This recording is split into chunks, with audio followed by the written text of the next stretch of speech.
There's an interview that I've got here that we haven't run yet. Let me see if I can pull that up. You never forget the day you get the Star Wars phone call. I'd had surgery, I was upstairs in my house, and I can hear the phone ringing.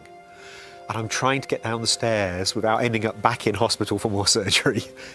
Pippa Anderson, the head of post-production at Lucasfilm. She wanted to talk to me about coming on board Rogue One. She'd been told by Gareth that I was recovering from surgery and I couldn't go to Pinewood straight away, and they waited for me, which was incredible. So 4 weeks later, I was able to drive again, and I drove down to Pinewood, and they wanted to talk to me about process that Gareth and I had on Monsters.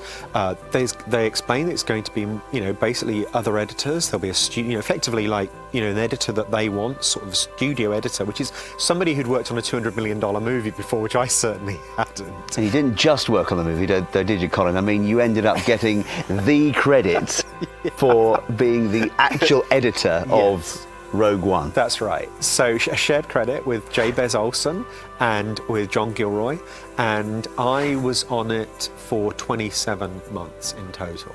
And what was interesting, of course, was it was not only multiple editors, but multi-nationalities, because Jabez is a New Zealander and John Gilroy is an American, and I was the Brit. Lucasfilm still looked to Britain for its mix of talent, enthusiasm and attention to detail. When Gareth made Rogue One, essentially another prequel to the first Star Wars movie, he wanted to make sure it had the true feel of the 1970s. Gareth wanted Rogue One to be filmed traditionally the way it had been back in 1976 when they'd shot Star Wars at Elstree. He wanted practical sets. He didn't want massive amounts of green screen. So you're actually walking onto a set with real X-Wings. You can go over and touch the X-Wing. Don't break it. And the droids are all actually really moving around. They're radio-controlled droids, and the aliens are all people in costumes. And remember when the costume tests came in, and I got to edit all the costume tests together for lighting and things. It was mind-boggling. Yeah, that leads us in. You've become good friends with Colin since then, I think. Yeah, I think we've all become good friends. And we're going to ask Colin to come and join us, and there he is. Hi, team. How are you? I'm good, thank you. Hello, team, and hello, world. What's the weather like in Scotland today? It's been about 3 seasons. We haven't had snow, but we have had horrendous amount of rain. So loud I couldn't sit in my conservatory to do this call, so I'm actually in my edit suite. And now it's bright sunshine. So that's Scotland for you in the summer. Yeah. Well, I'm gonna hop out a bit and grab a cup of coffee or something. But I'm going to be watching, and I'm going to come and interrupt you periodically, I'm sure. We all want to know the inside story about the making of Rogue One, which undoubtedly is the most popular of the Star Wars stories. I'm dealing with a lot of fans all the time, and that's the feedback that I get. I think that was a little unfortunate for Solo, which came out 6 months after another movie, and if you want to slap in the face trying to replace Harrison Ford is probably the way to do it. But I thought that was a good movie too. But Rogue One is definitely the most popular. And so I have friends in Puerto Rico who may well be watching right now, who have their own group called it's a costume group called the Rogue Ones. So, we like that a lot. I nearly wore my Cassian jacket. My Cassian jacket is over there, but it was too hot. A rarity in Scotland is for it to be too hot, but I do have my Caspian jacket over there. And I saw your little notice in cosplay, and I thought, how far should I take this? Do I get my X-Wing helmet? Do I put on the whole suit? But Why not? Shouldn't do that, really. Not in a professional work environment, anyway. Well, I have to admit, I went to London to do Star Wars Celebration Europe, where I took the first rebuild of Yoda that I did, and I succumbed. I wore the whole Jedi robe thing. It was. I'm sure David will embarrass me later, but there are definitely pictures of me at Star Wars conventions in a full X-Wing pilot outfit. There you go. I'm going to put in now. I'm gonna give you a bit more screen here so that we can see you a bit better by hopping out. But I'll be back. Okay. No. Now we can. Oh yeah. There we go. Yes. Oh, there we go. Look at this. Look at this. We are. And I think I even got the BFE bit right, didn't I? Yes, you do. I did, because that has changed since we did the documentary. Well, it's lovely to see you, Colin, and thank you for joining us on Movie Magic. I think it's 4 we're on to now. Movie Magic 4, which is incredible. Before we go any further, I know you WhatsApped me a picture of your T-shirt, but can we show people what your T-shirt is? It's actually a. Can you see that? It's Viva the Rebellion. This is my lockdown stomach. We're not judging. We're not judging. Proportions now. Fortunately, gin still fits, but I thought that was an appropriate moment for gin. It's very appropriate. Now, I know that obviously, I mean, Nick's right. I mean, I'm going to be biased. I love Star Wars. I love all Star Wars. I think that there's a lot of division with some of the stuff, and I think that one thing that a lot of people are very united on, that people genuinely enjoy and continue to enjoy Rogue One. Right. It definitely has that kind of that feel, and as we said in the documentary of the 1970s, it definitely segues beautifully into A New Hope, which is, I know, is what you and the rest of the team working on that were hoping to achieve with that. It was John Knoll's original idea. John Knoll, who came up with the first idea for Rogue One, and people who don't know, John Knoll invented, I think he was about 15 or 16 years old, and he and his brother invented Photoshop. And then John actually applied to Lucasfilm for a job to ILM. When I don't know what age he was at that point, but he got a rejection letter saying, "Thank you for your application. We don't have any job for you." Now John is he wrote the story for Rogue One. He was the visual effects supervisor for Rogue One, and he's one of the leading visual effects supervisors in the world, if not the leading one. And on his office door at Lucasfilm, he has got his original rejection letter. Brilliant. That's great. Yeah. The first thing you see is a letter from Lucasfilm telling him why he's not good enough to get a job there. But funny enough, isn't that funny how things come full circle?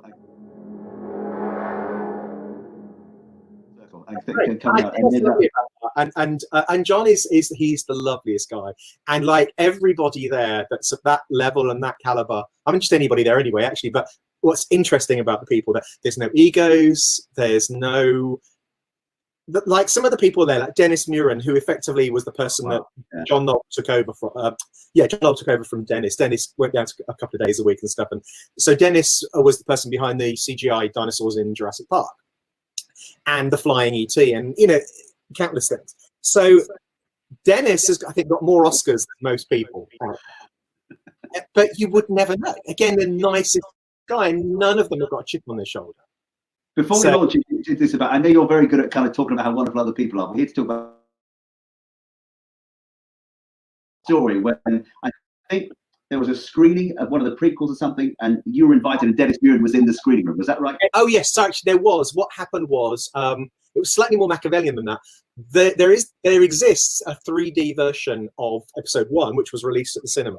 They also made a 3D version of Episode 2, Attack of the Clones, which was screened at a film festival, which was just up the road from. It was the San Rafael Film Festival, which is just up the road from Lucasfilm. Actually, between Lucasfilm and the Ranch, between ILM and the Ranch. And Dennis went there and gave a Q&A, and I missed it because I was working that day, and I said I would love to have seen it, and Dennis went, "But you're a HOD, head of department, just call them up and say you want to see it." And I'm like, "I'm sorry, what?" And he goes, "Just phone up, I can arrange it." So I make this phone call, and I go, "Hi, I'd like to screen the 3D version of Episode 2, please, because we were making Rogue in 3D." And I said, "For reference." And they were like, "What day do you want to see it?" And they gave me a day and a time, and they booked out the cinema for me at ILM, which is it's like a 1,500 seat cinema. It's huge. I mean, it's like the best cinema you've ever been to in the world kind of cinema. It's amazing, as you would imagine. And there was me. Dennis said he was going to come in on his day off to watch it with me, bless him. And I took my assistant, and then some people in the art department heard about it, like Doug Chang, who was the production designer of Episodes 1, 2, 3, Rogue One, Solo, etc., and the theme park. And Doug said, "Oh, I've never seen that. Can I come?" And I was like, "Yes." And then he phoned me up and he said, "Can I bring the art department?" And I said, "Look, I've still got 1,498 seats. Bring whoever you want." And so we sat and we watched Episode 2 in 3D. And I long for the day when that is released on Blu-ray in 3D, because they were really good. Because Dennis did the 3D conversion for Jurassic Park, which if you've never seen it, anybody that's got 3D capability TV and player, thoroughly recommend it, because it wasn't just a conversion where you take one eye and you shift it a bit, which is how they normally do it. Dennis added in extra branches on the trees when the Jeep is falling through the tree, and the rain when the T-Rex is outside. So you are completely immersed in that film. Yeah. Whereas a lot of films you go to see in 3D and you'll think, I don't see that it's in 3D. Yeah, Jurassic Park, the way Spielberg directs and he moves the camera a lot. That movie is effectively shot in 3D in 2D, if that makes sense. Absolutely, yeah. Because he's moving around the whole time.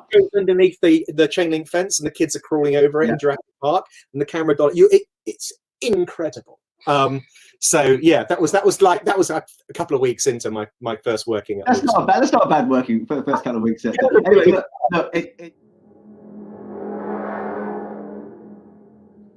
And the way you came to work on Rogue, I know that your very first stuff, you were kind of helping out with the mood reel and ripping stuff and putting stuff together to kind of get a feel of what Rogue One could be like, to kind of show the execs and to kind of everyone could kind of flesh out the story and how long a spaceship would take to land. And I remember Gareth telling us that you could write that down and it's only seconds, but in Star Wars that might take a minute. 5 seconds, to actually play out on screen. And you were doing that, and that was kind of like your audition, wasn't it? And you were saying to Gareth, I could do this from home, but he was saying to you, no, they really want to see it. No, I can save them money. I can stay here in the UK and cut this. And he's saying, no, don't you get it, Cole? Come to America. Come to America. That was the BBC in you, still trying to save money. They're saying, you said, come here. I'm working on films like Monsters, where we were sleeping on floors and things sometimes. Cool. And so my mindset is always, we haven't got enough money to make this film. How can I cut a corner financially? And also it was quite risky still even then for me to get back on an aeroplane back in those days. So there was a little bit of that in my head. And I did. I said, I can just, it's mood reel stuff. It's not rushes. It's not actors. It's not, there's high security stuff.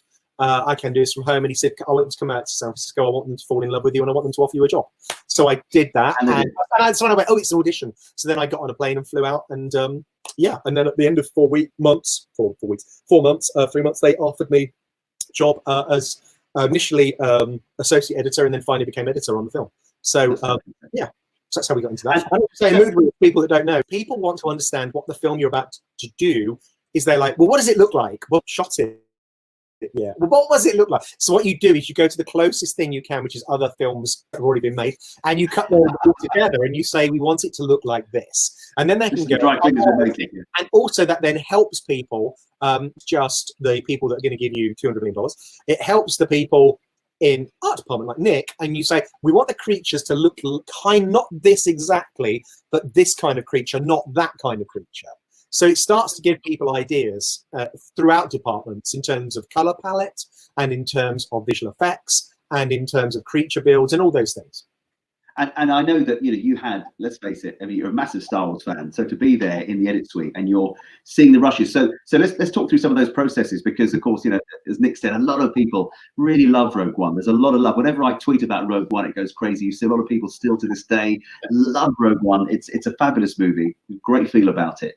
But it must have been very exciting being part of that, knowing that you are literally, I remember Gareth saying, connecting to the very first Star Wars. Yes. And what you have to remember is, so I started on Rogue One in 2014, which was a year and a half almost before Episode 7 came out.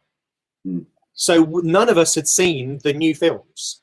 So Episode 7 and Rogue One were both in development and production at the same time. And we didn't know if anybody was going to go and see Episode 7. And then we were going to be hot on the heels. Like a year later, we were then coming out, and then a year after us, Episode 8 was coming out. So there was these overlaps. And a lot of the crew, so obviously editorial, you stay on your one film. So I was, but Doug Chang was simultaneously across those 3 movies. He was on Episode 7, Rogue One, and Episode 8 simultaneously, as were some of the costume people, the creature people, the practical set build people, were all doing all 3 movies in various stages of development. And I do remember when we were doing our little mood reel for Rogue, and then we were invited in by Kathy to come in, like 1,000 of us, into that cinema to watch the trailer for Episode 7 before it was obviously going to go out on the internet the following day. and 1,000 people, a lot of whom were working on episode 7. We weren't, but like, a lot of the ILM VFX people were. And that was just like, oh, wow, these films are going to look amazing. And if you remember the reaction to that first episode 7 tease trailer, superb, wasn't it? Yeah, it was incredible with the X-wings going across the water. And to me, I just love the shot of, you see the desert and John Boyega's face, and he pops up, and you can see the panic in his face, and that he's such a fabulous actor. I've got so much, he's brilliant, and he conveyed so much with 1,000 people that were working on it. He conveyed so much in that one. It's only like 2 minutes long, that trailer, and it ended, and Kathy went, "Do you want to watch it again?" And everybody, yes. Everybody can just hit play again, but we weren't going to be able to do that. Cool. Exactly. So they played it again for us. But it all started a long time ago in a galaxy far, far away. So let's see if we can get onto this here. Here we go. So this is a very young Colin Gouldie. I'm sad you don't have the beard anymore, but here we go. This is film school. So I would have been 20, yeah. Yeah. So where did your love of film come from then? Where did it all start? Oh, just as a kid, I literally grew up the far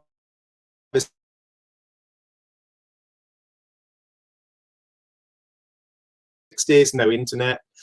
One local cinema, which would the Ritz in Rushden, which would show one film a week, wasn't a multiplex. And I'd have to beg to get, because we didn't even live there. We literally lived in the middle of nowhere. So I'd have to beg my dad to drive me into the local town to watch a movie. He would never come with me, so then I'd have to beg him to come pick me up. So it was a real commitment on his part. And I just fell in love with movies, and I didn't think it was possible to work in movies. That was not the job that it is now. That there are things like media courses and film schools. That was just unheard of. I didn't know anybody working in the film industry, was from working class family. Other people in my family had not gone on to further education. So you kind of left school and did what your dad did, or you went in the military and things like that. And so I managed to get into art college. Did a foundation course, which was 2 years. Year was photography. And I fell in love with photography. Everybody's now got an iPhone which will shoot incredible pictures, but we all had our parents would have had little cameras that size. So photography was not what it is today. And so going to photography, and I learned about shutter speeds and blurring motion and to capture movement and everything like that. And I fell in love with all that. And then when I left Northampton Dean College Art School, I managed to get a placement in a film school in Bournemouth, which was a 3-year course, the first year of which was stills photography, because being a film student was so expensive, you weren't allowed to start that until your 2nd year. Because again, video on cameras didn't exist. And I remember they just bought the first student level, broadcast level video camera, and it cost £20,000. That would have bought you. I know my sister's house cost less than half of that. That's amazing. That's amazing. Time. It was that kind of money. So they would not give that to you to go out. Of course not. No, I suppose they had to make sure that you were committed to doing it, really, didn't they? Yeah. They weren't going to be just a bit of a flake. Yeah. So the first year, you were all the 2nd and 3rd year students who were making films, and I said, would you like a unit stills photographer? Would do it, get onto set, take photographs. And whoever made a film, I know you have, David, knows that there's never enough crew on set to do all the things that need to be done, even if it's as simple as taking the director a cup of tea. So as soon as you're on set, people would go, oh, Colin, can you go and hold that bite? It might boom, and hold that and stuff. And can you mark the clapperboard? And so you'd learn how to do that. They would teach you how to do it, and you'd go off and do it. And so I started to ingratiate myself with the 2nd year students particularly. And so come the 2nd year, for me, they were 3rd year students by then, and they were making their graduation films. And so by then, because I'd been helping out, I've been like assistant, bringing them cups of tea, they let me cut their films. So I was cutting people's films in my 2nd year, and I was directing films in my 2nd year. which is bizarre, with third-year camera operators and things. And so by the time I come the year ahead, luckily, but that was the way to do it, wasn't it? You were ingratiating yourself. Or that I'm hiring, or that I see hired by other people, is obviously you need to have a skill set. So you need to learn. And it wasn't as simple as I just made out. I did go and read every book I could on assistant editing and assistant camera. So I read the books in the library. I bought my own copies of those books and devoured them. Watched any kind of making of documentary that was on TV. So I was doing that as well as the stuff that was on the course. So you have to learn the skill set, but you also have to be incredibly lucky. That's the kind of the thing. And you can make your own luck, but only to a certain degree, and then you are in the laps of the gods. And so it was those opportunities that I was given, which was lucky, and partly because I put the time into it. And that's what I say to people, is learn as much as you can, so that when you're given an opportunity, you don't mess it up. Yeah, very true. And that opportunity can be as simple as, can you go and get the director a cup of tea?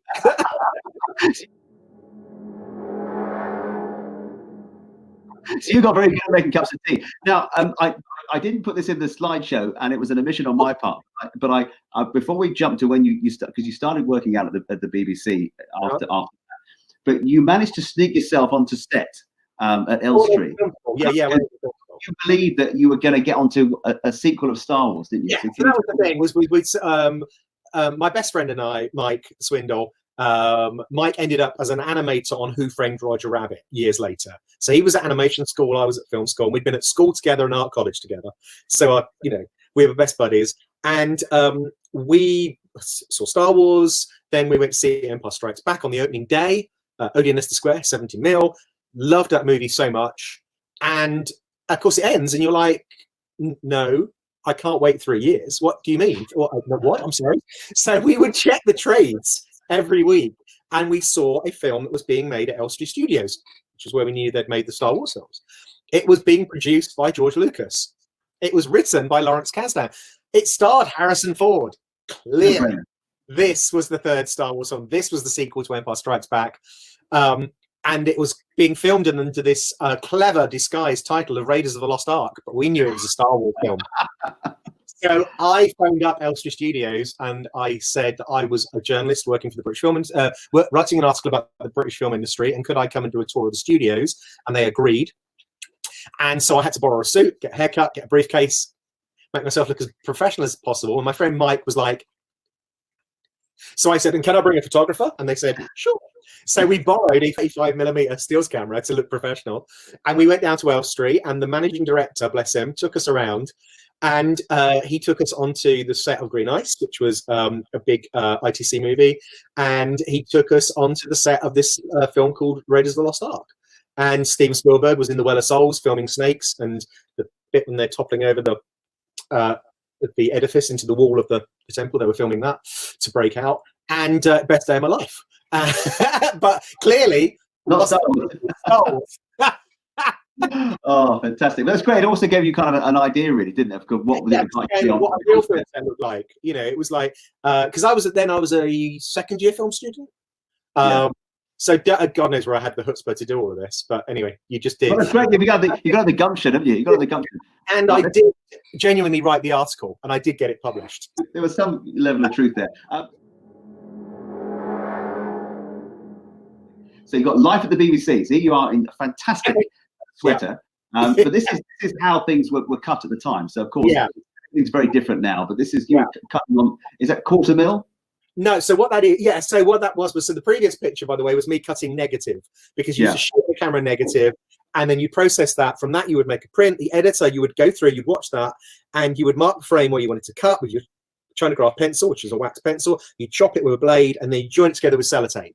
And then when your film was in the shape that you wanted, it all agreed that was the finished film. You then had to go back to the original camera negative, and you'd match with the edge numbers on the end of the frame, get the correct frame, and then you would very, very delicately, because if you got this wrong, you destroyed everything. You would physically cut the original camera negative, and you would glue it together. You glue it onto black, and then you do an A roll and a B roll. That would go off to the lab, and from that, they would make your actual film print. And that's the way everything was done from back when cinema basically first started. So like 120 years ago, right up until probably on the feature. I mean, like even like JJ shoots on film for his Star Wars films. They're still negative with those, but they don't neg cut anymore. So until relatively recently, what I'm doing there is that's a roll of sound, which is why it's brown. So that's a 16mm sound mag track, which would go on this. That's a Steenbeck, and so those two plates at the back nearest to me is where you put your sound tracks. And you could have two sound tracks, and nearest to the screen is one picture track because that's a 6-plate. Yeah, it is. So you could actually have the actors talking, and you could add one other track, so maybe some music. You had tracks. You couldn't add any other vision. So if you were fading up from black, you would get your chronograph pencil, and you would get a ruler, and you'd write on it a line. So you get a line that would go like this across the screen, like this, which would signify to the producers and the director that it was a fade up, or if it was going from one shot to another, that's what a dissolve was going to be, and they wouldn't know what the dissolve was until it came back from the laboratory in your first print. Oh wow! So you really had to know what you were doing, and you really exactly. Knew what the dissolve was going to look like before you got the lab to print it, because it costs money to do an optical. So at what point did you decide to leave Dear Old Auntie, the BBC, and launch BBC for 10 years? And I met my wife there, and she was an assistant editor. I was an assistant editor. And because you work insane hours when you're an assistant and when you're an editor, you never get to go home. The only chance you have to date anybody is at work. You're never going to meet anybody outside work. That sounds familiar. Right? So I met my wife and we got married at the BBC. And then after she'd actually been there for 12 years. I'd been there for 10. And the BBC was undergoing structural rechanging, very similar to today. And so we took the opportunity to leave and go freelance and set ourselves up as editors in the freelance world. And I'd been editing at the BBC, so I had made some contacts. And I left, and the very first phone call I had about work was a producer-director phoned me up, and he said, we're editing this series, you've been recommended to us by one of the directors, and it's editing on Lightworks. Is that a problem? And I said, it's not a problem, that's absolutely fine. And he gave me the job, and I hung up the phone, and then I went and phoned directory inquiries, and I said, can you get me a number for Lightworks? And they put me through, and I said, hi, what's a Lightworks, and where do I learn? Anybody who's watching this who wants to get into editing and then got free editing software that is industry professional standard, you can download Lightworks for free. And it's the same software that people like Thelma Shoemaker uses to cut. Course at Lightworks, which was 2 days to learn how to use the equipment, and then I started on the job. You went from film to kind of non-linear, and what was that for you?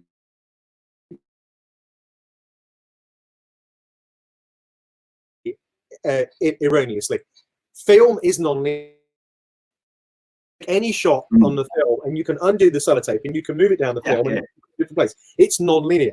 What it is, though, is it's destructive non-linear. Once I've done that, the previous version no longer exists. So if the director said, you know, I preferred it the way it was, you've got to remember how you had it. With videotape editing came in, that was linear. You have to put down the first shot in the film first, followed by the second shot and the third shot. You don't have to do that on film. You can be cutting the last scene first, and you can even start cutting in the middle of that scene. But on tape, you can't do that. So you certainly couldn't in those days because it wasn't digital. And once you've gone down a couple of generations, it was unwatchable. So you started and you laid down your first shot and you followed on and followed on. But what was great about video editing was you could keep the previous version and you just put that cassette in and you watched last week's cassette, right? Then non-linear came up.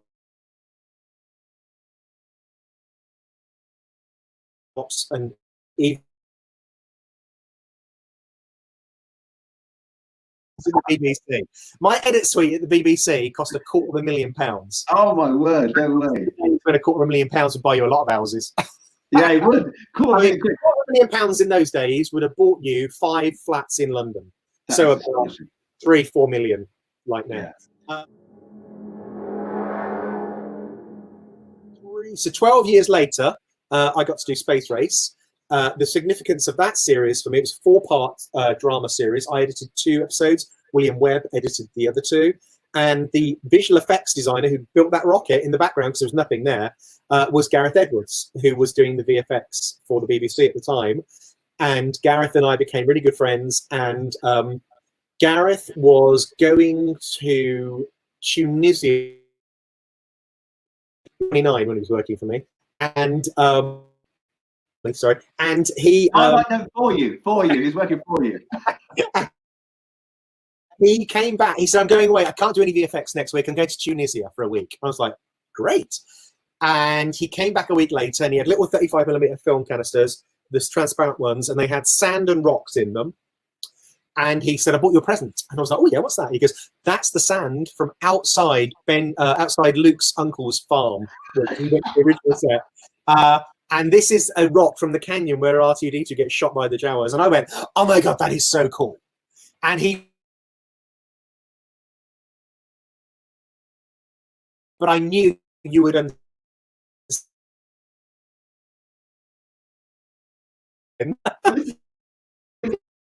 I think it might have been Gareth telling me this. It may be you. I can't remember. That it's all become a bit of a blur now. But when you guys are working on Space Race, he delivers some VFX for you, and then the delivery would take about 10 minutes, and then you spend 2 hours talking about Star Wars. Yeah, it's true. Science fiction. Because normally, when you get VFX back from a vendor, normally it's a very to and fro process where you're going, "Oh, I didn't kind of want that. I wanted this," and you'd explain things, go through many the same shot. And Gareth would always come back, and he'd give me a shot like that, and I'd go, "Well, that's perfect." And he'd give me shots like that, and on the board we would have assigned the morning for VFX talk, and it would be like, "Let's talk about Star Wars some more." Yeah, exactly, because you got everything done. So Attila. That day, in fact, that's me filming the big, huge battle scene at the end of Attila, and we were sitting next to one another, and that was this green screen that we had built for the army to fight in front of, and I could see the number of shots that Gareth was going to have to get through to get this battle scene done, but also that green it could only be lit with sunlight. So we could only film for as long as there was sun. And we're filming that scene, and the sun is setting behind us, and the shadows from the hills are starting to come up, and I can see they're going to, at some point, encroach on that green screen. We're going to have to wrap for the day before he's finished the scene. And I was sitting next to Gareth, and he was the calmest I've ever seen a director. It was absolutely incredible, given all the chaos that was going on. Like, there was a horse that was bolting with our lead actor on, and because he'd hit it with a fake sword, it clipped slightly the horse's ear, and so it was a rubber thing, but the horse had gone off, and so all this was happening. And then he was going, "I'd tell you what, do it without the sword." Gareth said, "Just do that, and I'll CGI a sword in your hand."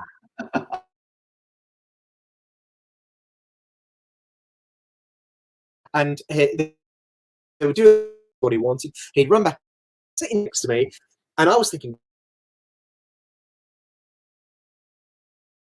He's the director, yeah. This was his first big thing for the BBC. And Gareth turned to me and he whispered in my ear, and he went, "I thought, biggest green screen in Europe, what can possibly go wrong?" And at that moment, I realised that Gareth was really bricking it. I knew he was about to lose the load. I knew he hadn't all the things he needed. Exactly. But it was going to be the editor to sort it all out. Just for people here who will mainly be Star Wars fans, we finished that, and then we went on to make our next film, which I know you're going to get to. But when we were doing that movie, we had a phone call in the edit suite from Rick McCallum phoning up for George Lucas. And Rick was obviously the producer of episode 1, 2, and 3. And it was like, "Hi, can I speak to Gareth?" "Yep, it's phone call Rick McCallum." "Oh, it's Rick McCallum calling for George Lucas for you." And Gareth the phone.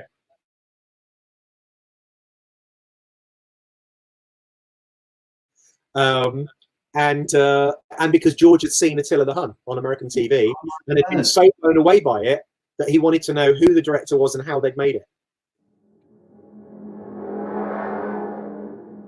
You guys, you start off as friends on Space Race, and he's your VFX editor, and then you do Attila. He gets the call, and then of course Gareth decides he wants to make his own science fiction. And what's interesting is, again, to help the people that are out there who might be interested in filmmaking and think they're struggling and how to do things. So we made Attila, and it had more visual effects shots per hour than Lord of the Rings, the first Lord of the Rings film. Amazing. And Gareth did all those visual effects himself in his bedroom on After Effects and 3ds Max. We finished that film, Attila. It got very good reviews in the press. And then I was expecting Gareth to go on and do huge things. and the BBC wouldn't even give him an interview to do Doctor Who. That's insane.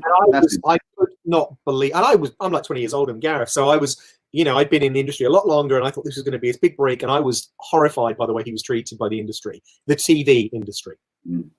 So, as you quite rightly say, Gareth thought, sod that, and he went off and he made a short film in 48 hours in for the London Sci-Fi Film Festival, which has this annual competition, still runs it to this Factory day. Farm, yeah.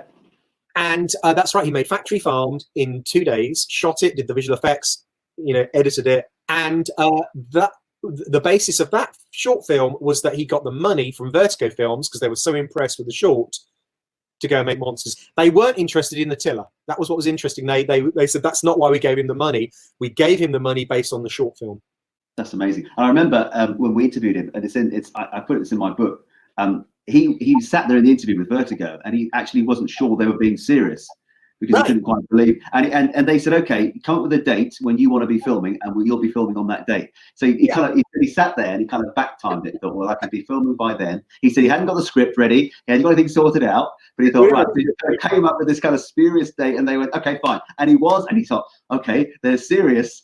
I really got to make this movie, you know. I had a very similar interview with them. Gareth obviously recommended me. I was called in for the interview. At that point, I'd only ever cut one other cinema released feature film. So all my other films had all been made for TV movies. So they were 2 hours long, and they were big budget, some of them for TV. Particularly, they were bigger budget than Monsters, way bigger budget. Yeah. But they had not had a cinema. Yes, I'd only done one other, Man Dancing. So I'd done one cinema release film. All my other features had been for telly. So I was, you know, nobody on their books. I went in for the interview, and at the end of the interview, I got up and I said, well, thank you very much for seeing me. And if you could let me know, because obviously you'll be seeing other people, and I'd love to know as soon as possible. And they said, James, the producer, went, oh no, you're cutting it. I was like, oh, okay, right. That's wonderful, thank you. And then I left and phoned Gareth, and he went, how did it go? And I went, I'm cutting it. And he went, they told you that? And I went, yeah. And he goes, oh, that must mean I am directing it. Yeah, I wasn't sure because I wasn't actually sure because I left and I was a bit confused as to whether I meant it or not, because it can't have been true. But if they're hiring you to cut it, they obviously are hiring me to direct. They must have me as the director. Surely, you better write that script, which he never did. No, and here we go. I mean, here you guys are. I mean, you know, this great partnership, and I know that when you filmed this, you were with you on the crew as well, and very few people on the crew, very small budget, but Gareth had a semblance of a script, and it would be kind of like you would go somewhere and you try and find something interesting that was going on, and you look at the script and go, where can that fit in? And that was a kind of working things backwards, wasn't it? Yeah, absolutely. And you can see in the picture on the right there, so Gareth is sitting on the steps of the Mayan temple, and I'll come back to that in 2 seconds because there is a Star Wars related story. On the right hand side, that's me in a room in Mexico. We were in the middle of nowhere. It was like when I was growing up. But warmer. It's warmer in Mexico. Yeah, it was warmer. We didn't even have a desk or a chair for me to work on. So there's a flight case that the camera kit came in, is the thing that my monitor's resting on. I'm sitting on the bed, and the thing to the right of that is my upturned drawer from the dressing table thing that I had. And I turned that upside down, one there and one there are on crates, and I put my keyboard, so I've got a similar kind of keyboard here right now, put my keyboard in the middle between the two. So that was me. And Gareth, on those steps, the day before we went to do the recce, we went to Carl, and Scoot and Whitney, the actors, came with us, Ian, the sound recordist. And we went to the top, we climbed the steps up the pyramid, and we get to the very top, and we waited for sunset. And Gareth was standing there, and he borrowed something of mine, electronics, that he could stand there and hold it like that. Because we were recreating. And so, where we're going with this. So, as I hope most people will. So I turned to Scoot and Whitney, and they said, what are you doing? And I said, well, we're both posing, and we're making out we're from the Rebel Alliance, and we are doing the scene when the Millennium Falcon comes in and lands, and then the one when the X-Wings will go up to attack the Death Star, because this is where it was filmed. Yeah. I said, you realise that the reason we made this entire movie was so we could get a permit to come here so we could take this photograph, really. That's the only reason. And they said, Scoot McNairy, he said, oh my God, he goes, we thought you were the geek. And I said, no, Gareth's the geek, but he just doesn't wear a geeky t-shirt. I wear my Yeah. geek, but Gareth, Yeah. he's too cool. So he's an undercover geek. So this is the case. You're trying to get everything in it. So that's my chair. I got a chair, so I'm on my bed using my suitcase as back. So a bit of a backrest. You see, you shouldn't let all these Hollywood industry guys you work with know all this now, because they'll say, "Hang on, why are we giving Colin Gouldie all this equipment?" I was young then, and my back can take it. Can't anymore. Now I'm a bit more of a diva. I need my proper chair. So that's Gareth and I at the British Independent Film Awards, where Gareth won Best Director, and we won effectively Best Film, Best Production.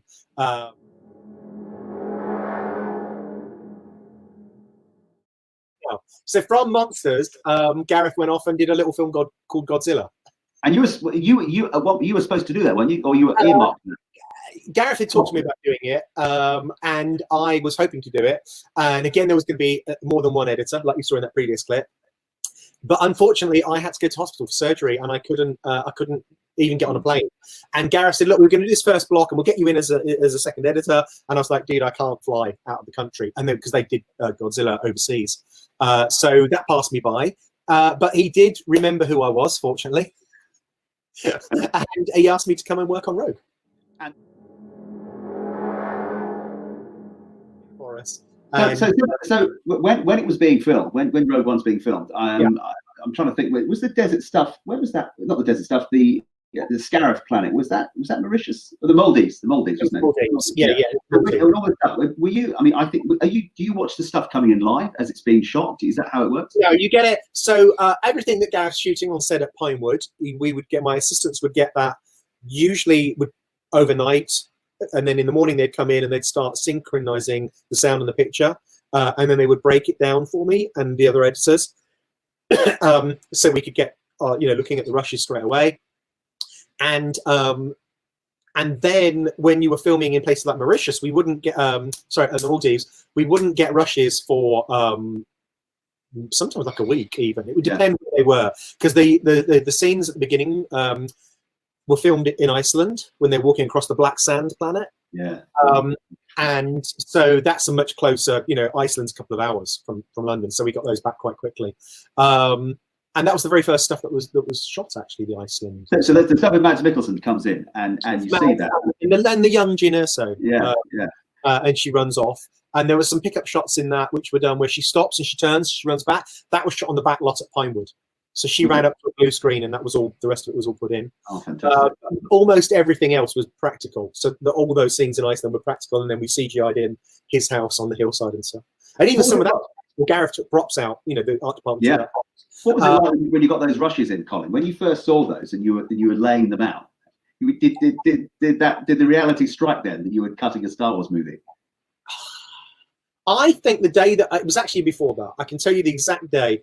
It was we were doing pre-visualization, which is where you make a version of the film at a level of computer graphics that look like a PlayStation game.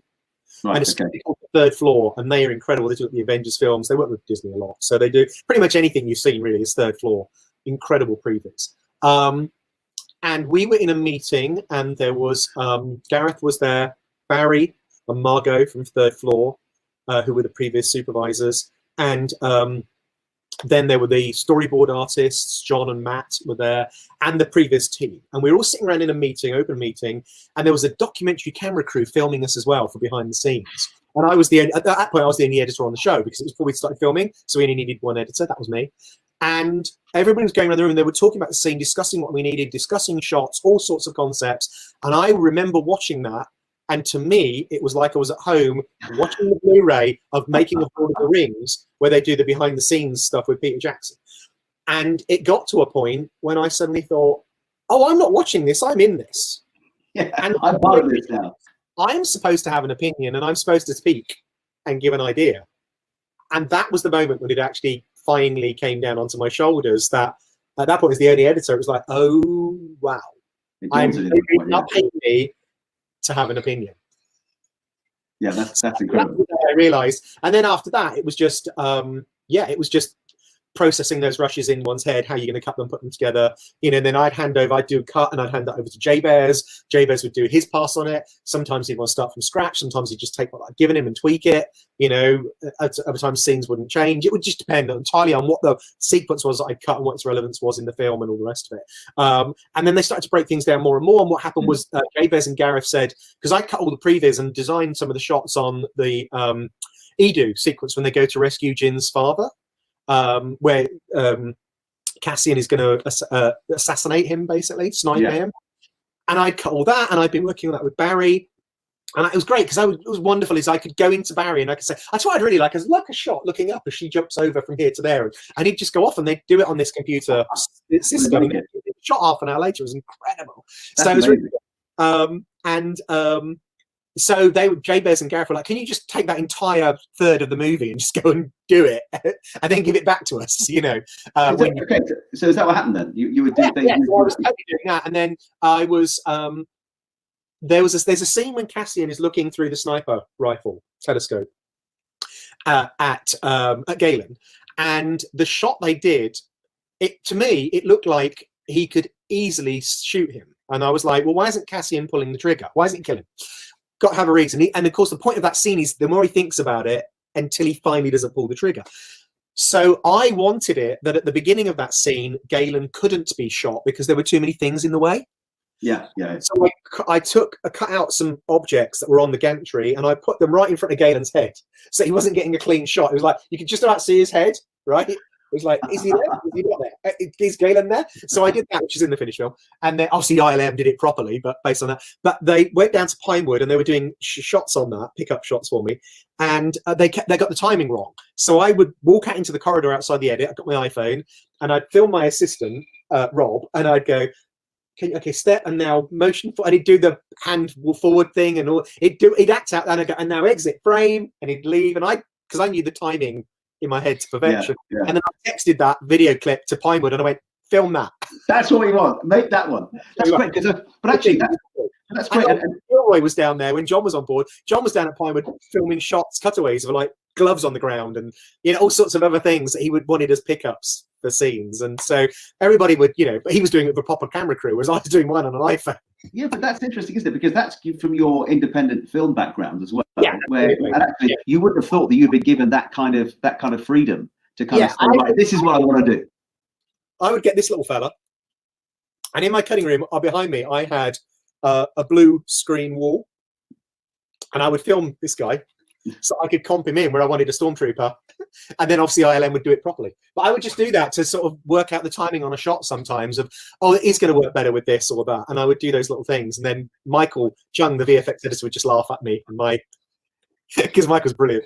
Yeah. I would like to see your version. And he'd like, you know, I would like to see your version with your own previous shots of your own stormtrooper. I think that's what everyone would like to see. We want to see release the Gouldie cut. Release the Gouldie cut. And to explain to your viewers, really, is it's just to say that what you think is that when you've got all that money, that you won't be resorting to things like that, but you still do. And what was useful was I was able to bring to the table all my mindset of 20 years of independent filmmaking, you know, and then my BBC career as well. But it was like I was able to bring that to the table as my little input. And I used to sit there with John Schwartz, the co-producer, and we'd go through and try and cut out VFX shots, because every time we cut out a VFX shot, we could save money. Yeah. And I was used to working on movies where you would have 3 shots for the entire movie. You know, once we had, you know, whatever it was, 3,000 probably. I don't know now. I can tell you exactly how many to this day. So all those things, there is a consideration. It's not a bottomless pit of money.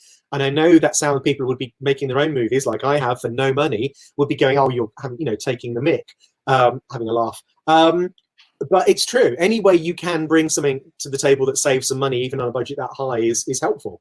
Yeah. I remember Gareth saying to me that there was a wonderful moment, one of those realization moments when they were in, I think, the sound booth. He might have said it was New York, I can't remember now, when they had James Earl Jones. And he came in there.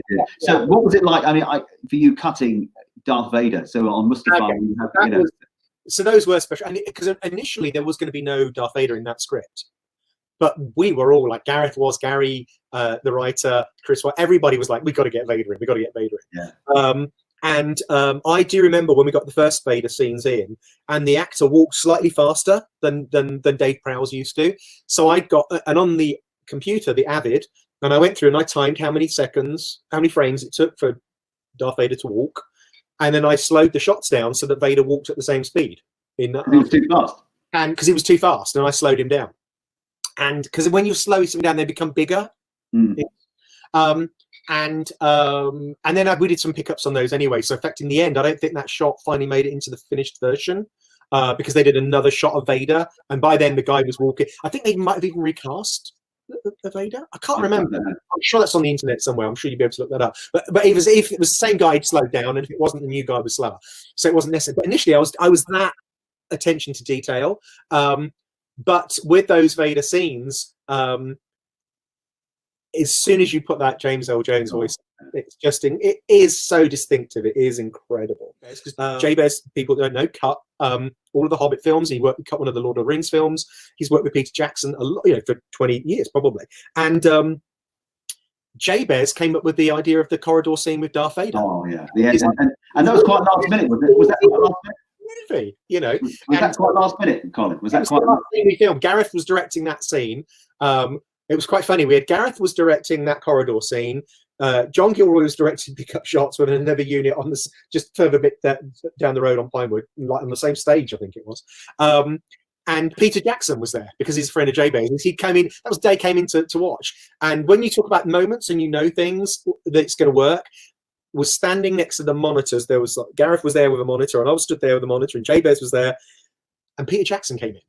And we were filming, so he came in and he was sort of going. He waved at Jabez, came over, and he stood next to us, and then it was a reset, and then so everything was pitch black, and Peter Jackson's looking at the monitor, pitch black. Gareth yells action, and that red lightsaber comes on, and Peter Jackson just went.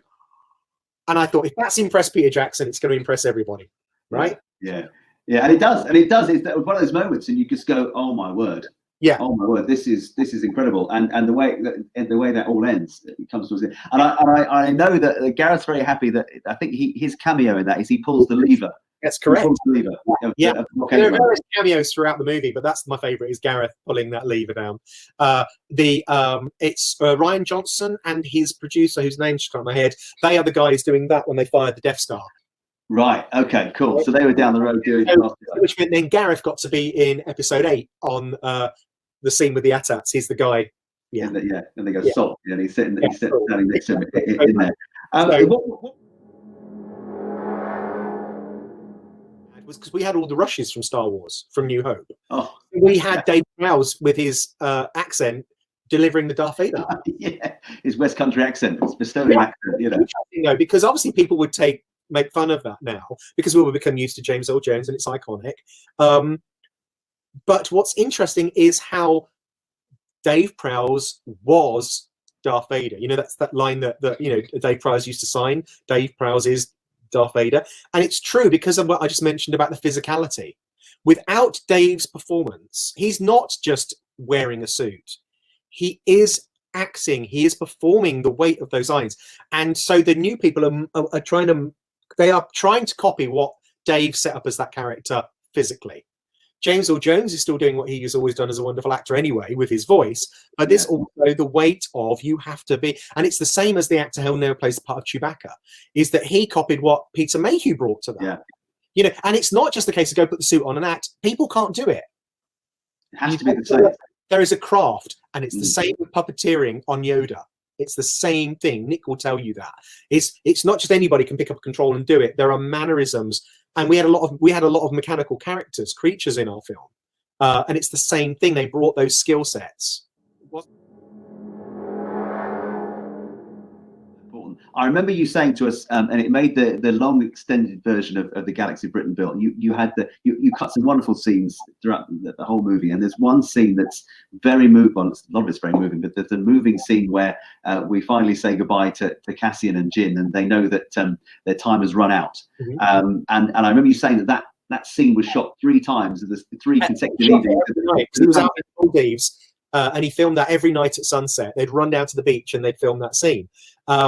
And because that's the thing you do, is you do film scenes multiple times on multiple settings, and you try and get the best, and so what was interesting about that was I'd cut that scene, and then John Gilroy came in, and John took that scene and he intercut it with Vader on the Star Destroyer. And I remember Tony Gilroy, the writer, coming in. Tony was overseeing stuff, and he said, John, because John is, John and Tony are brothers, and they've worked together for 20, 30 years. And he said, John's intercut the scene on the beach. And I was like, oh. And he goes, yeah, no, but don't worry. He goes, John Finkley has put music over it all. Oh, yeah. And it's incredible. And I was like, really? And I watched it. I was like, oh my God, it's better. It's better. John had taken it and it improved it, And it's interesting. So a lot of the intercuts, that whole last Scarif reel, where there's a lot of heavy intercutting, that's John Gilroy. And that's his skill set of knowing that you can have 3 or 4, shots and get away to another scene and then come back.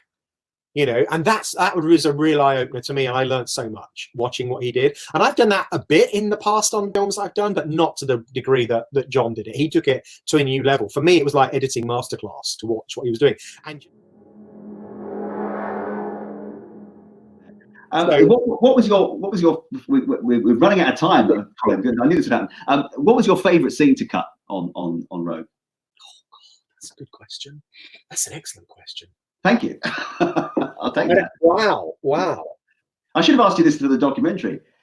I'd say a scene I really loved cutting, because it was so complicated, was I edited the scene where Galen gives the message to Jin on the hologram. We had to film Forrest Whitaker, right, and Felicity on set with the camera dollying. Then they had to get those rushes to me, and I had to cut all of that. And then Tony was with me, and he was writing the Galen hologram, because they had to then go back and film the Galen hologram, because it's not a real hologram. 3D holograms don't exist that you can film. So you actually have to film him, and you have to match the camera track that is in my cut of that scene. And that's when to do the dolly shot around him, that he's going to be at that exact moment. Because otherwise the camera's going to be behind her head, and we're going to CGI in the hologram, and it's going to be in the wrong part of the scene, right? It's so complicated. I'm explaining it badly. No, I get it. And actually, it's a complicated thing to film, and to then cut, and then refilm, and then intercut. So that was good. And then I do remember there was this moment when I was cutting that scene, and he says in the speech, he says, I often think of you, Jin, and I think about where you are now. And then it came to me, and I was like, oh my God, it's obvious that you have to have that speech, and then you have to cut to the Death Star about to fire over the top. Because there are various places it seems obvious now when you watch the scene. It wasn't written that way, and it wasn't obvious it was going to go there. Those things were more joined together. That was one of my doing a bit of a John Gilroy, was intercutting scenes, because I did that before John came on board. And that was the linchpin, because once I'd worked out that the Death Star's about to fire, and the audience going, oh my God, Jin's underneath the Death Star. That's where Jin is. And the Death Star built by her dad's about to fire and kill her. So then that was the center fulcrum. And then I worked out all the other cut points the other side of that.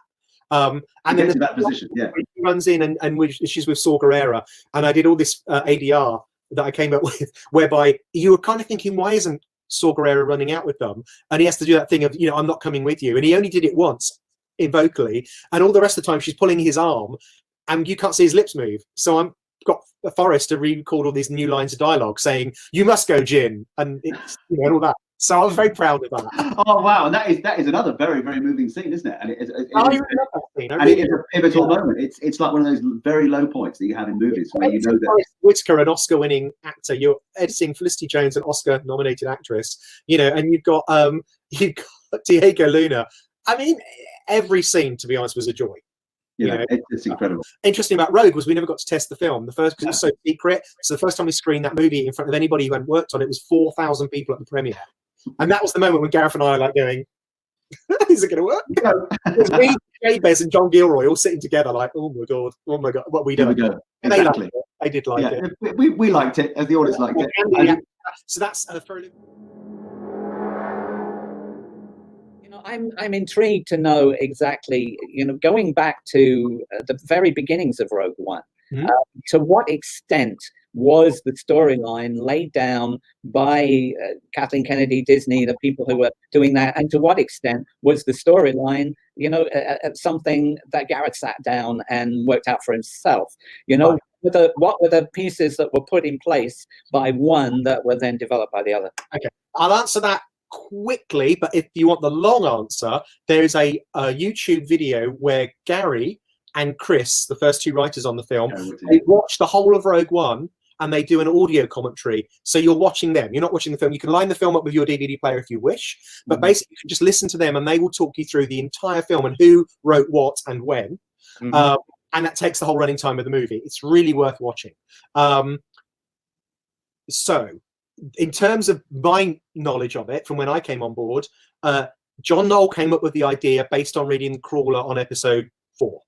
So he was like, still the plans for the Death Star? That's got to be worth a movie. John pitched that as an idea for when they were making the Star Wars TV series, which all kind of got turned over when Disney bought Lucasfilm and it was decided to make movies instead. He pitched it to Kathy. Kathy said, that's a go. They hired Gary and I don't know if Gareth came on before Gary or vice versa, but similar sort of time. So I know then that Gary and Gareth were down at the ranch for ages, writing a story outline in consultation with John Knoll's original idea, and John had input on that as well. Because John did it wasn't just that one line. John wrote a whole treatment outline, and that's what they took and they ran with. And then you had people like Kiri Hart, who's head of story development at Lucasfilm, and Rain Roberts. She works in that department as well. And so it would be a whole pool. It was like the writing room that you would get on a TV show or sometimes on a movie. And they would throw ideas around and go, well, what about this and what about that? And so that was a whole developmental stage. And that was changing so rapidly that I came on board in, I think it was the end of September or early October 2014. I was locked in a room with the treatment that they had, which I could read but not copy. I was allowed to make notes, but that was it, because I had to then go off and do this mood reel based on that. But they had no lines of dialogue written whatsoever. It was purely scene by scene story breakdown. By the time I delivered my first version of that film to Gareth, it just showed him the first 20 minutes. He came in and he went, oh, we've changed it a lot since then. So even within 2 weeks, they changed a lot. And it was constantly changing. And it was and that was how they did that whole process, right up until they got Chris came in and started doing the screenplay. One of the things I did as a writing contribution was the story as was told was quite dark, you know, as we all know Rogue was. I was, I think, the only lone person ever going, are we really going to kill everybody? Because, you know, spoiler alert. And everybody's going, yeah, we are. And I was going, wow, how do we think the audience is going to respond to that? Because these are kids' films as well as, I know we all love them as adults, but a lot of people were kids when they saw them. We're going to kill everybody? And so that was set in stone very early on. And but the other thing that I brought to the table was because I was watching the other films all the time to get the mood reel in my head, and I've watched them hundreds of times anyway as a fan, I was saying, don't forget, there's a lot of humor. They're not comedies, but there is a lot of humor. And the humor usually comes from two characters in each movie, and it's usually C-3PO, and it's usually Han Solo. And those are the people that bring in comedic lines, even though if they're not delivered as jokes, the audience laughs. You know, it's Han Solo cuts open, you know, in hot, there's bad on the outside. That reduces the audience in every screening to a laugh. So I did a spreadsheet of every joke in every film, and I gave it a Colin Gouldie 5-star rating, 1 to 5, of how funny I thought it was. And a lot of time I'd even base that on my memory of watching those films in the cinema, which I used to do repeatedly. I think I saw Empire 20 times in the cinema. And so I would remember when the laugh was coming. And I would write, this was got a really good laugh. And then I sent that off to Gary and Gareth, and I said, please put some jokes in. Yeah. And they did, didn't they? They did. Yeah. And those jokes were being added, like Alan Tudyk came in and improv'd so many lines for K2 because his mouth doesn't move, animated. So, which means because it's a static mouth, same as C-3PO, you can put new lines of dialogue in right up until the day of the final mix. Exactly. Doesn't matter, does it? Would come in and he would riff and just do take after take of alternate lines for us to use. Does that help? Does that help with your question, Nick?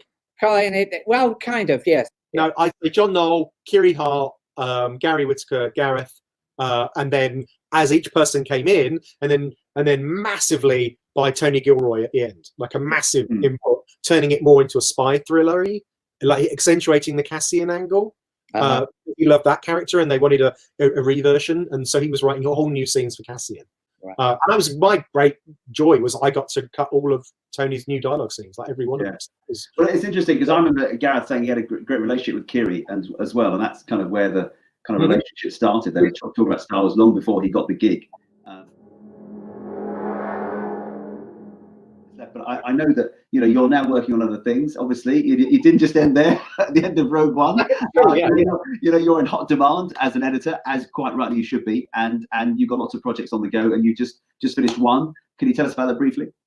I've got 3 on the go that I've just. So that's for Olivia, which is the Roald Dahl film that I've literally just finished. That's grading as we speak today. That's the director of that, John Hay, and the composer Debbie Wiseman. And we recorded the score during lockdown. So that was us literally the day before I went into lockdown. Wow. I drove, and I went into lockdown a few weeks before the government said we should. That's Chris, my assistant, with Hugh Bonneville, who plays the part of Roald Dahl. Fantastic.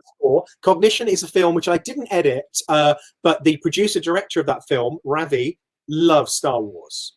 So I was there. So I was co-producer on that film. So Ravi had me in at script stage to give him advice on script.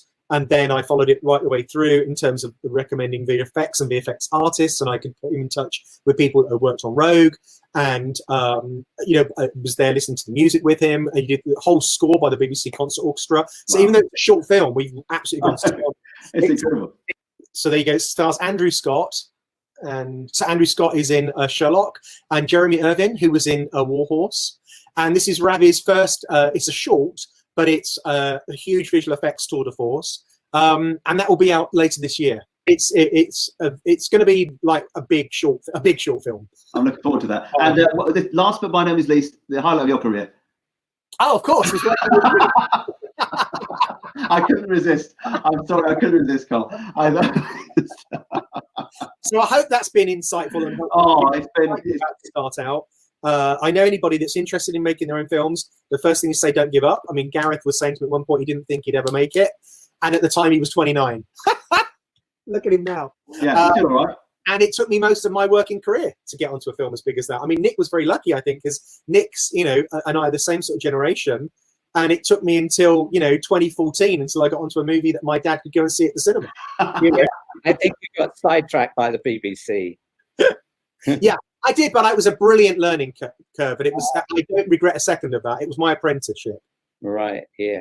I know a lot of brilliant editors who gave me incredible opportunities. It might seem, to me, it wasn't until we did Star Wars that I would honestly say, oh, I've gone through my period of breaking in. Now I'm there, but I'd actually been making movies for like 7 years before that. Right. But I was that guy working on the crowd. I was that guy that was, just trying to be given the opportunity to show what it was that I could do.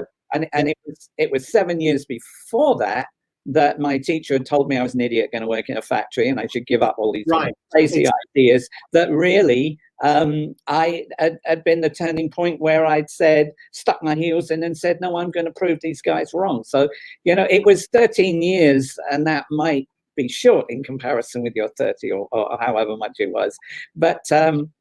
But even then, even when we made Star Wars, I was still a junior member of the team. It was another, it was another 4 years or something before people asked me to be head of department. I mean, I like your story, Nick, that you were talking about with the fumes. Okay, so I made the eyes for a lot of the creatures in the cantina. In the room, there were like 5, 6 of us. On one side of the room, we had all the mixers where we were foaming latex, so that filled the room with ammonia. And on the other side of the room, we were painting the characters with toluene paint, and that filled the room as well. So we were probably all high at the time, Because I remember one of the other things I used to do was with my friend Mike, animator on Roger Rabbit. We used to make our own little sci-fi Super 8 films, and we were trying to create Jupiter, the clouds on Jupiter. So we dropped oil paints into turpentine, and we got in a light box, and we had a light underneath and a Super 8 camera above to get a translucent effect. And then we had straws, and we would blow to get that twirling cloud on Jupiter. And we were doing that with our Anne and Janie, our respective wives, and we got high as kites. the fumes in that room filming, and we got horrendous headaches the next day because of the fumes, which Yeah. Nick, you did on a daily basis. Well, yeah, but we've been doing it for a while. We were kind of used to it. I think we We had a fan extractor. We weren't that sophisticated. We were like Judy Garland and Mickey Rooney going, "Hey kids, let's put on a musical in the barn." We were like, we can make a sci-fi film in a one-bedroom flat in Crouch End. Well, thank you so much for coming and joining us. We really enjoyed hearing those insights from those movies. And Colin, I'll talk to you later. And of course, David, my co, whatever it is, right? Whatever it is we're doing, right? Great to see you, my friend. Take care. Yeah, take care, my friend. Thanks again. Thanks for having me.